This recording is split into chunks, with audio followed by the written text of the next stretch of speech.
Bapak Ibu Saudaraku, akhir zaman itu, kata-kata akhir zaman secara letterlock banget ada di Matius 24 ya. Markus 13 itu jelas banget itu tema besarnya, betul kan? Apa temanya? Khotbah akhir zaman, betul?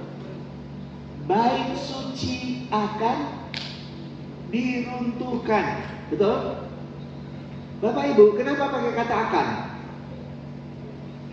Jadi kalau Bapak Ibu sekarang baca Alkitab nih, anak-anak kita baca Alkitab, khotbah akhir zaman, bait suci Allah akan diruntuhkan. Oh ya, akan ini, akan. Oh, belum terjadi. Bacanya gitu ya. Oh, akan, belum terjadi. Makanya kami di Christ Center Ministry, kalau kita baca Alkitab harus sesuai teksnya, konteksnya dia bicara apa, timelinenya apa nih, batasan waktunya kapan nih, gitu. Kenapa Yesus berkata, waktu itu Yesus sedang ini dalam bentuk manusia, wujud manusia yang bisa dilihat. Itu Yesus ngomong kapan? Tahun 30 Masehi. Tahun 30 Masehi sebelum salib. Dia ngomong bait suci Allah akan diruntuhkan. Nah, kalau kita baca nih, nggak pernah baca sejarah, akan. Maka kota akhir zaman dialih di pikiran, bukan bait suci, menjadi apa? Dunia, betul kan? Dunia ini akan kiamat. Itulah pengajaran yang kita terima, betul? Itu betapa lari banget dari fakta. Karena berbicara khotbah akhir zaman itu bukan dunia kiamat, tapi berbicara tentang kehancuran, runtuhnya bait suci Allah di mana? Di kota Yerusalem. Sudah terjadi belum Bapak Ibu? Sudah. Tahun berapa? Tahun 70 Masehi. Jadi ini benar-benar sudah terjadi. Tetapi banyak orang bercerita tentang kedatangan Tuhan lagi. Nah, kalau dibaca di Matius 24 ayat 3, waktu di ayat 1 itu mereka menunjuk ke arah bait suci, dan dia katakan apa?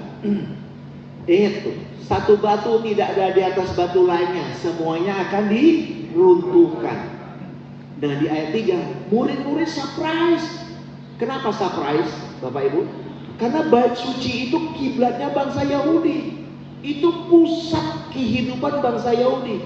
Kalau dibilang mau diruntuhkan, mereka terperanjat ya, shock. Maka serius mereka bertanya di ayat 3. Ada 3 pertanyaan, Bapak Ibu. Apa aja pertanyaannya? Ya, beritahukanlah kami. Ya, coba pakai TB, ketik TB. Katakanlah kepada kami apa? Bila manakah itu akan tentang apa? Dunia kiamat atau bait Allah yang runtuh? Bait Allah yang runtuh, bukan dunia kiamat, bukan. Kemudian pertanyaan kedua apa? Dan apakah tanda kedatanganmu? Apa pertanyaannya? Tanda kedatanganmu, bukan kamu datang. Tanda. Perhatikan baik-baik. Tanda kedatanganmu. Terus tanda akhir kesudahan dunia. Dunia di situ bukan ini. Kalau terjemahan King James itu memang betul the world. Tapi terjemahan yang lain nggak pernah bilang bumi ini, bukan. Tapi the age, zaman. Jadi akhir zaman sesuai konteksnya di atas. Jadi ini bertanya apa? Apakah tanda kedatanganmu? Kalau berbicara kedatangan Tuhan, artinya apa? Artinya itulah hari penghakiman. Hari Tuhan, murka Allah dicurahkan.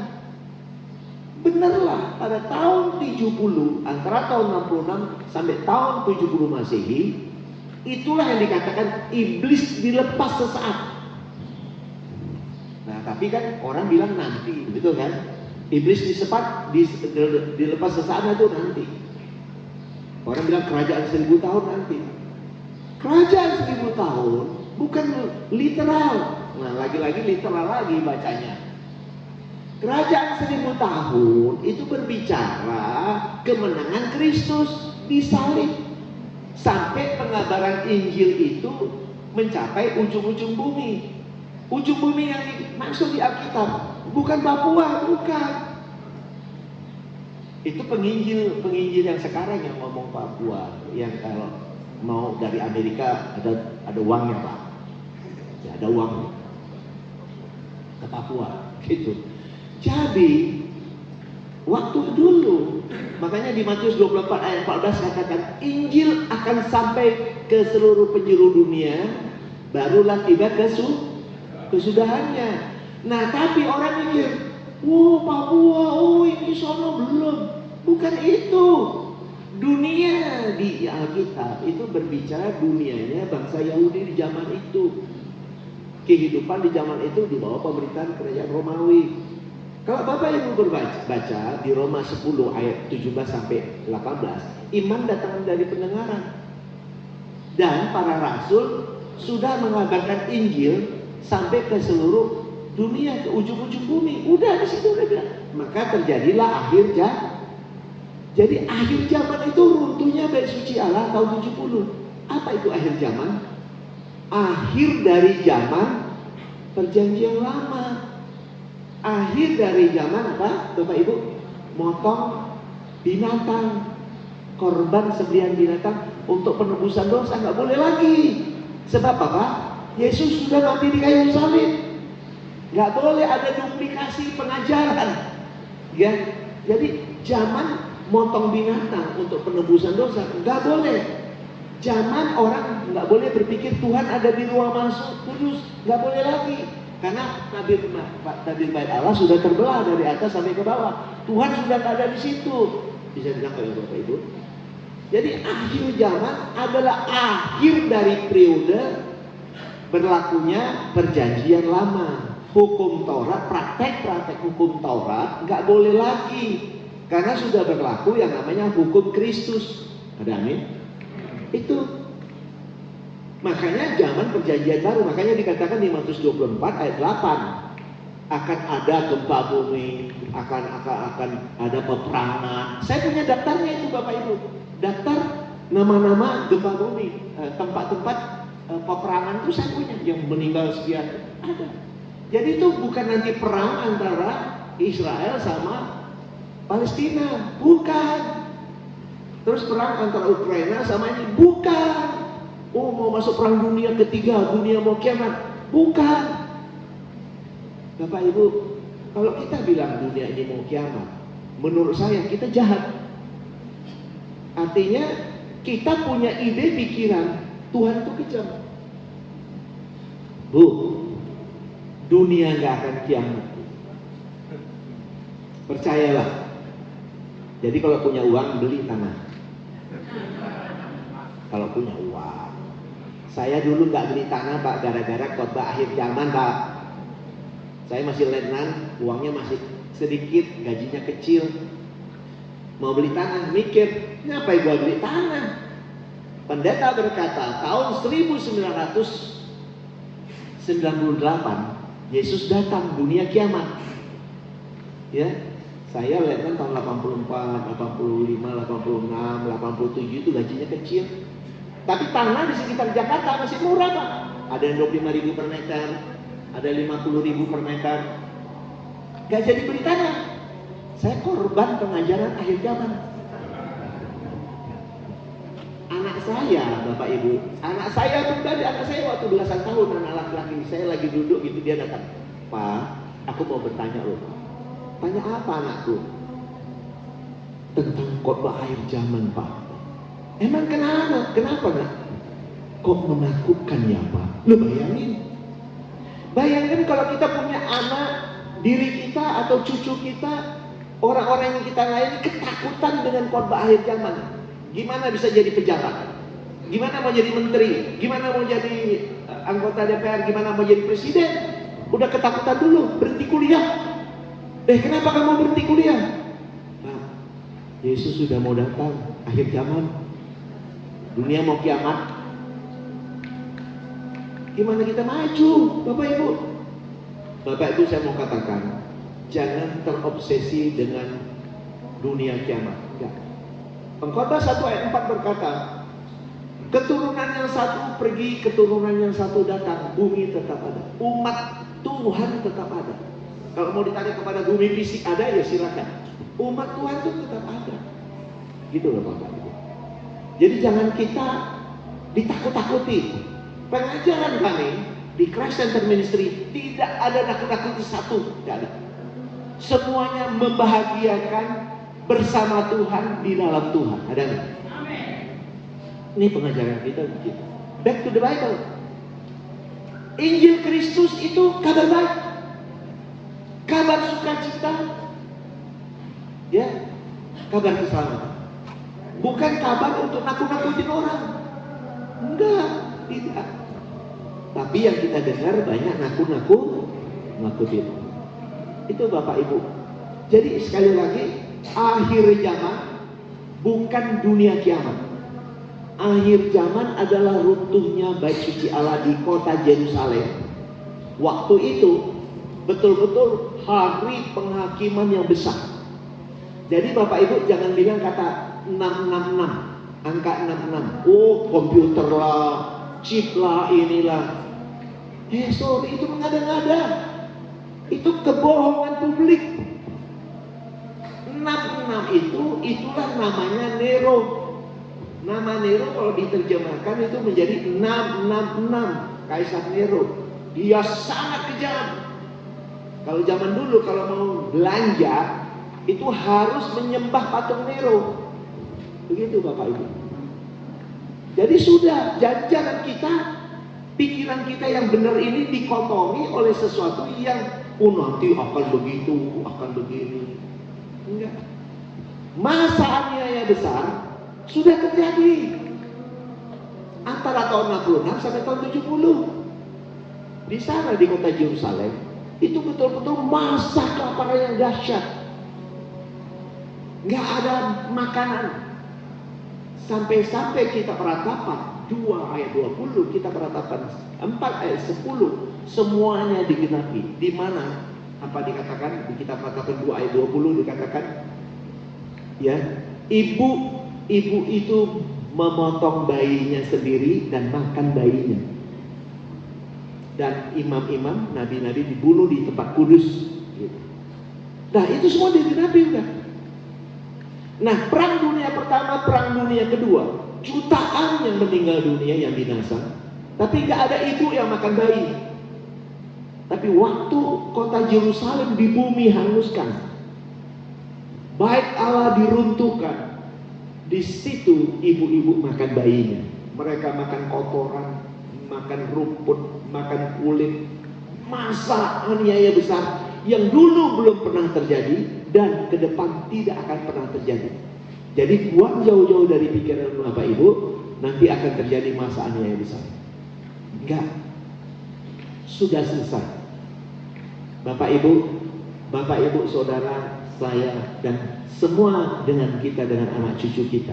Kita sudah hidup bersama Kristus, di dalam Kristus, resting in Him, menikmati hidup bersama Dia, di dalam Dia, sampai kita bisa mengetahui potensi apa yang Tuhan taruh dalam hidup setiap kita, anak-anak kita, supaya anak kita itu menjadi garam dan terang, menjadi orang-orang yang luar biasa. Di mana? Di bumi ini.